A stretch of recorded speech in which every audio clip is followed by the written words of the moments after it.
Hello दोस्तों, स्वागत है आप सभी का आपके यूट्यूब चैनल एसएससी यूनिवर्स में। आज की वीडियो में दोस्तों हम बात करेंगे डाउनफॉल्स ऑफ मुगल या मुगलों के पतन के बारे में। दोस्तों, जैसा कि हम सभी जानते हैं कि अब तक जितने भी मुगल शासक थे वो काफ़ी योग्य थे और उन्होंने काफ़ी अच्छा शासन किया। लेकिन दोस्तों, औरंगजेब की जो ज़्यादा धार्मिक नीति थी वह उसे ले डूबती है और इसके बाद के जो शासक होते हैं दोस्तों, वे अपने भोग विलास में डूबे रहने के कारण काफ़ी बेकार सिद्ध होते हैं। दोस्तों, औरंगजेब की ज़रूरत से ज़्यादा धार्मिक नीति उसे ले डूबती है। दोस्तों, 1707 में औरंगजेब की मृत्यु हो जाती है और इसके 3 पुत्र उस समय जीवित थे, जिनमें थे मुअज्जम, आजम और कामबख्श। दोस्तों, इसकी मृत्यु के बाद ही इसके तीनों पुत्रों में जो उत्तराधिकार का युद्ध था वह शुरू हो जाता है और उसी में दोस्तों सबसे पहले होता है 1707 में जजाऊ का युद्ध। दोस्तों, यह युद्ध होता है मुअज्जम और आजम के बीच में। दोस्तों, इसमें मुअज्जम की जीत होती है और मुअज्जम की जीत होने के बाद वह आजम की भी हत्या कर देता है और कामबख्श की भी हत्या कर देता है।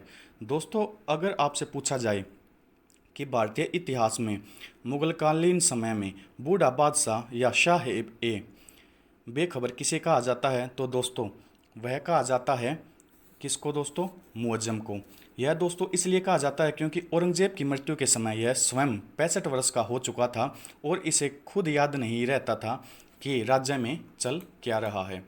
इसकी दोस्तों मृत्यु होती है 1712 में और 1712 से लेकर 1713 तक जहांगीर खां जुल्फी खान की सहायता से फिर शासन करता है। दोस्तों, यहाँ पर यह जुल्फिकार असद खां का बेटा था, जिस असद खान ने जो औरंगजेब थे उनकी अब्सेंस में दिल्ली पर 31 वर्ष तक प्रैक्टिकली शासन किया था मंत्री बनकर। दोस्तों, यह खुश होकर इसे वजीर बना देता है।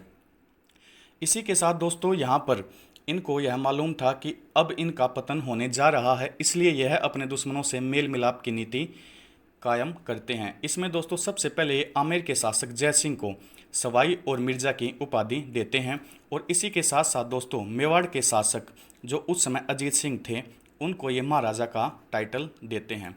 लेकिन दोस्तों, जैसा कि हम सभी जानते हैं और इतिहासकार मानते हैं कि जो जुल्फ़िकार खान की सहायता से जब जहांगीर खां शासक बनता है तो जहांगीर खां दिल्ली की एक वैश्या से प्यार कर बैठता है और दोस्तों यह इतना ज़्यादा इस पर मोहित हो जाता है या प्रेम करने लगता है कि यह इसके सभी रिश्तेदारों को ऊंचे ऊंचे पदों पर अपने दरबार में मंत्री नियुक्त कर देता है। तो दोस्तों, कभी आपसे यह क्वेश्चन पूछा जाए कि भारतीय इतिहास में लंपट मूर्ख किसे कहा जाता है, तो दोस्तों वह कहा जाएगा जहांगीर खां को। इसी के साथ साथ दोस्तों यह अपने रिश्तेदारों को बड़ी पोस्ट पर बैठा देता है अपने दरबार में, जिसके कारण इसी के दरबार में 2 भाई या सगे भाई रहते हैं जिन्हें इतिहासकार जानते हैं या हम सभी जानते हैं सैयद बंधुओं के नाम से। इसमें से दोस्तों एक का नाम अब्दुल्ला खां और दूसरे का नाम था हुसैन अली खां।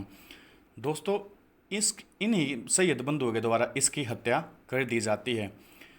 दोस्तों, कभी आपसे यह क्वेश्चन पूछा जाए कि इंडियन हिस्ट्री में किंग मेकर किसे कहा जाता है, तो दोस्तों सैयद बंधुओं को किंग मेकर कहा जाता है क्योंकि ये काफ़ी सारे बादशाह को बनाते हैं और उनकी हत्या भी इन्हीं के हाथों होती है। दोस्तों, सबसे पहले ये फ़रूख सैयर को नया बादशाह घोषित करते हैं और दोस्तों खुश होकर फ़रूख सैयर इनको जो इसका भाई होता है, एक भाई होता है अब्दुल खां, उसको वजीर बना देता है और हुसैन अली खां को मीर बख्शी बना देता है। दोस्तों, यह क्वेश्चन काफ़ी बार पूछा जाता है कि मुग़लों के समय में मीर बख्शी किसे कहा जाता था, तो दोस्तों सेनापति या सेनानायक को मीर बख्शी कहा जाता था।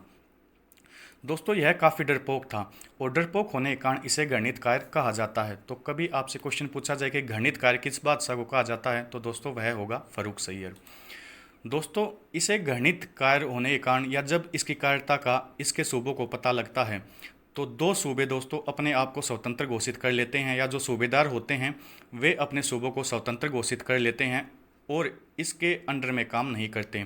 सबसे पहला सूबा और महत्वपूर्ण सूबा था दोस्तों बंगाल, जिसके सूबेदार थे मुर्शिद अली खां, और दूसरा सूबा था दोस्तों अवध, जिसके सूबेदार थे सादत अली खां।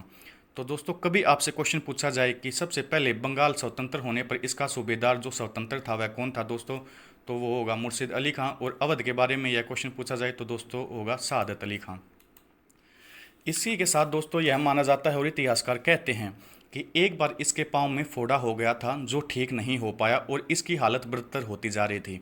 तो यह एक स्वर्णिम फरमान या शाही फरमान घोषित करता है, या जिसे हम इंग्लिश में कह सकते हैं कि यह एक गोल्डन ऑर्डिनेंस पास करता है कि जो इसकी सहायता करेगा या इसे ठीक करेगा उसको उचित इनाम दिया जाएगा।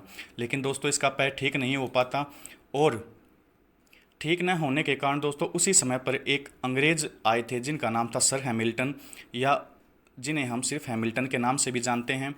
दोस्तों ये अंग्रेज सर्जन थे। ये क्या करते हैं दोस्तों, इनके पैर पर चीरा लगाकर पेट्रोलियम जेली का प्रयोग करते हैं, जिससे इनका पैर ठीक हो जाता है। और खुश होकर दोस्तों फर्रुख सैयद बंगाल, बिहार और उड़ीसा में इन्हें व्यापार करने की इजाज़त दे देता है। और दोस्तों अंग्रेज़ों को पैर पसारने में यह सबसे बड़ा तथ्य है जो अंग्रेज़ों को पैर पसारने में उनकी सहायता करता है। इसी के साथ दोस्तों सैयद बंधुओं को काफ़ी सारी परेशानी झेलनी पड़ती है, क्योंकि शासक जो उस समय उनका बादशाह था फर्रुख सैयद, वह उनकी बातों को मान नहीं रहा था। और इस शाही फरमान के कारण उनके ऊपर यह चुनौती पेश होती है कि वे अब अपने शासक को या बादशाह को कैसे उनकी हत्या कराएं। उसी समय पर दोस्तों इनका जो सबसे बड़ा दुश्मन था वह थे मराठा। और दोस्तों यहाँ पर मैं थोड़ा मराठाओं के बारे में बात करना चाहूँगा। दोस्तों मैंने अपनी अभी किसी भी क्लास में मराठाओं के बारे में आपको ज़्यादा जानकारी नहीं दी है। दोस्तों मैं चाहता हूँ कि हमारा जो गौरवमयी हिंदी इतिहास है उसमें मुग़लों को पढ़ाया जाए, न कि मुग़ल इतिहास में हमारे हिंदू इतिहास को पढ़ाया जाए। दोस्तों इसी के साथ सैयद बंधु एक संधि करते हैं जिसे कहा जाता है दिल्ली की संधि, जो 1719 में होती है। बालाजी विश्वनाथ पेशवा दोस्तों उस समय इनसे संधि करते हैं और वे कहते हैं कि मैं शासक की हत्या करने में या बादशाह की हत्या करने में तुम्हारी सहायता करूंगा। इसी के साथ दोस्तों 1719 में हत्या कर दी जाती है बंधुओं के द्वारा मिलकर अपने बादशाह की या फर्रुख सैयद की। उसके बाद दोस्तों जो सैयद बंधु थे वे शासक बनाते हैं रफ़ी उद दरजत या दारजात भी दोस्तों इन्हें कहा जाता है। यह शासन करता है शाहजहां द्वितीय के नाम से। लेकिन दोस्तों 2 महीने के बाद यह टीबी से मर जाता है और ज़्यादा शासन नहीं कर पाता। और दोस्तों उसके बाद सैयद बंधु इसके छोटे भाई यानी कि रफ़ी उद दौला को 1719 में बादशाह बना देते हैं। लेकिन दोस्तों यह भी ज़्यादा शासन नहीं कर पाता और अतिसार की बीमारी से इसकी मृत्यु हो जाती है। इसके बाद दोस्तों अगला शासक बनता है मोहम्मद शाह, जो शासन करता है 1719 से 1748 के बीच में। दोस्तों यह निज़ाम उल मुल्क की मदद से सैयद बंधुओं की हत्या कर देता है, क्योंकि इसे पता था कि अब तक जितने भी बादशाह बने थे वे किसके कंट्रोल में थे, सैयद बंधुओं के। इसलिए अगर इसको स्वतंत्रतापूर्वक शासन करना था तो उनकी हत्या करवाना ज़रूरी था। और दोस्तों निज़ाम उल मुल्क की मदद से यह जब इनकी हत्या करा देता है तो यह खुश होकर निज़ाम उल मुल्क को दोस्तों एक सूबा दे देता है, या कह देता है कि तुम हैदराबाद के सूबे पर सूबेदार हो या वहाँ की सूबेदारी करोगे। दोस्तों यह बड़ा ही कायर और लापरवाह बादशाह था और भारतीय इतिहास में इसे रंगीला बादशाह भी कहा जाता है। दोस्तों अगर कभी आपसे पूछा जाए कि भारतीय इतिहास में या मुगलकालीन शासकों में रंगीला बादशाह किसे कहा जाता है तो दोस्तों वह होगा मोहम्मद शाह। दोस्तों यह काफ़ी दिनों तक अपने हरम में ही पड़ा रहता था या वहाँ पर मौज मस्ती करता रहता था और दरबारी कार्यों से इसे कोई लेना देना नहीं था। इसकी दोस्तों इन्हीं आदतों के कारण कुछ समय के बाद कुछ सूबे अपने आप को स्वतंत्र घोषित कर लेते हैं। और दोस्तों इसमें से सर्वप्रथम होता है हैदराबाद का खुद का निज़ाम उल मुल्क का सूबा, जो वहाँ पर स्वतंत्र होकर अपने आप को नवाब घोषित कर लेता है। इसी के साथ दोस्तों इसकी विलासिता के या जो यह मौज मस्ती कर रहा था या हरम में पड़ा रहता था, इस चीज़ के बारे में दोस्तों पता लगता है नादिर शाह को। दोस्तों यह ईरान का नेपोलियन भी कहा जाता है। दोस्तों कभी आपसे क्वेश्चन पूछा जाए कि ईरान का नेपोलियन किसे कहा जाता है तो दोस्तों 1739 में जब नादिर शाह का आक्रमण हुआ और जो नादिर शाह हमारे भारत में आए उनको दोस्तों ईरान का नेपोलियन कहा जाता है। दोस्तों ये उस समय दुर्रानी वंश के शासक थे। तो कभी आपसे इनके वंश के बारे में पूछा जाए तो दोस्तों पर्सिया या ईरान में उस समय दुर्रानी वंश चल रहा था और 1739 में दोस्तों होता है नादिर शाह का आक्रमण। दोस्तों इसे पता था कि नादिर शाह अपने राज्य से या अपने जो भी उसका शासन जहाँ पर वह कर रहा था क्षेत्र में वह वहाँ से चल पड़ा है और दिल्ली पर आक्रमण करने आ रहा है। लेकिन दोस्तों यह लापरवाह होकर अपने हरम में ही पड़ा रहता है और कोई फाइनल या हार्ड स्टेप उसके लिए नहीं उठाता। दोस्तों 1739 में जब नादिर शाह आक्रमण करने के लिए करनाल में आ जाता है तो दोस्तों मुगलों का और नादिर शाह का आपस में युद्ध होता है। लेकिन दोस्तों इस युद्ध में मुगलों की पराजय हो जाती है।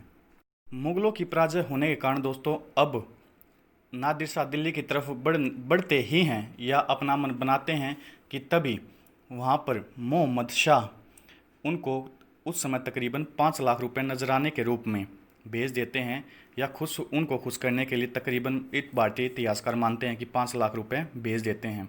लेकिन दोस्तों उसी के साथ जो अवध के नवाब थे सआदत अली खां, वह संदेशा भिजवाते हैं नादिर शाह को कि आप दिल्ली में जाए और इन 5 लाख रुपए से ज़्यादा दिल्ली में और भी धन है उसको लूटें।